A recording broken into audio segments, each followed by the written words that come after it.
ఇంగ్లండ్తో రెండో టెస్టుకు భారత జట్టు సిద్ధమవుతోంది. సిరీస్ను లెవెల్ చేయడంపై దృష్టి పెట్టింది.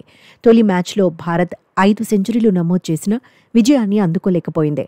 అయితే సీనియర్లు రోహిత్ శర్మ, విరాట్ కోహ్లీ, రవిచంద్రన్ అశ్విన్ లేకపోయినా ఆ ఎఫెక్ట్ కనిపించకుండా శుభ్మన్ గిల్ సేన చూసుకుంది. బ్యాటింగ్లో 4 ఆటగాళ్లు సెంచరీలు చేసిన ఊపులో ఉన్నారు. సిరీస్లో తొలి మ్యాచ్లోనే రాణించి ఆత్మవిశ్వాసాన్ని పెంచుకున్నారు. లీడ్స్ ఆతిథ్యం ఇచ్చిన టెస్ట్లో యశస్వి జైస్వాల్ అదరకొట్టేశాడు.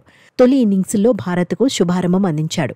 101 పరుగులతో భారత్కు భారీ స్కోర్ అందించడంలో కీలకంగా నిలిచాడు. కేఎల్ రాహుల్ కూడా బాధ్యత తీసుకుని బ్యాటింగ్ చేశాడు.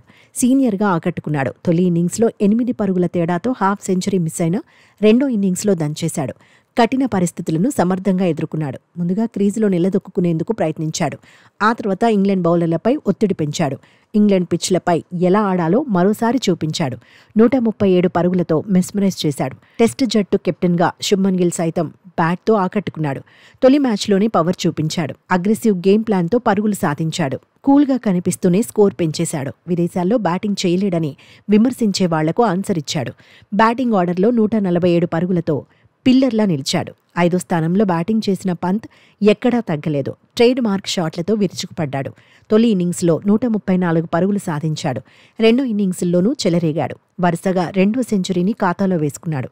118 పరుగులతో మరోసారి డేంజరస్ బ్యాటర్ అనిపించుకున్నాడు. యశస్వి జైస్వాల్, రాహుల్, శుభ్మన్ గిల్, పంత్ సూపర్ ఫామ్లో ఉండటం భారత జట్టుకు కలిసి రానుంది. టాప్ 5లోని బ్యాటర్స్లో 4 పరుగులు సాధిస్తే ఏ జట్టైనా హ్యాపీగానే ఉంటుంది. అయితే అరంగేట్ర మ్యాచ్లో సాయి సుదర్శన్ ఇంపాక్ట్ చూపించలేకపోయాడు. తొలి ఇన్నింగ్స్లో డకౌట్ అయ్యాడు. రెండో ఇన్నింగ్స్లో మాత్రం 30 పరుగులు సాధించాడు. జట్టులో సెటిల్ అవ్వాలంటే రెండో మ్యాచ్లో బిగ్ స్కోర్ సాధించాల్సిందే అనే చర్చ జరుగుతోంది. లాంగ్ గ్యాప్ తర్వాత జట్టులోకి వచ్చిన కరుణ్ నాయర్ నుంచి కూడా టీం మేనేజ్మెంట్ బిగ్ స్కోర్ను కోరుకుంటోంది. రీఎంట్రీలో ఆడిన తొలి మ్యాచ్లో కరుణ్ నాయర్ అంచనాలు అందుకోలేకపోయాడు.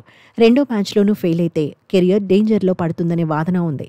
7వ స్థానంలో రవీంద్ర జడేజా కూడా ఒకప్పటిలా మెరుపులు మెరిపించలేకపోతున్నాడు. తొలి మ్యాచ్లో 8వ స్థానంలో శార్దుల్ కూడా బ్యాటర్గా ప్రభావం చూపించలేకపోయాడు. బ్యాటింగ్ ఆర్డర్లో డెప్త్ పెంచుకోవాల్సిన అవసరం ఉందని ఎక్స్పర్ట్స్ సూచిస్తున్నారు. రెండో మ్యాచ్లో ఎలాంటి ప్రణాళికలతో భారత్ బరిలో దిగుతుందనేది ఆసక్తికరంగా మారింది.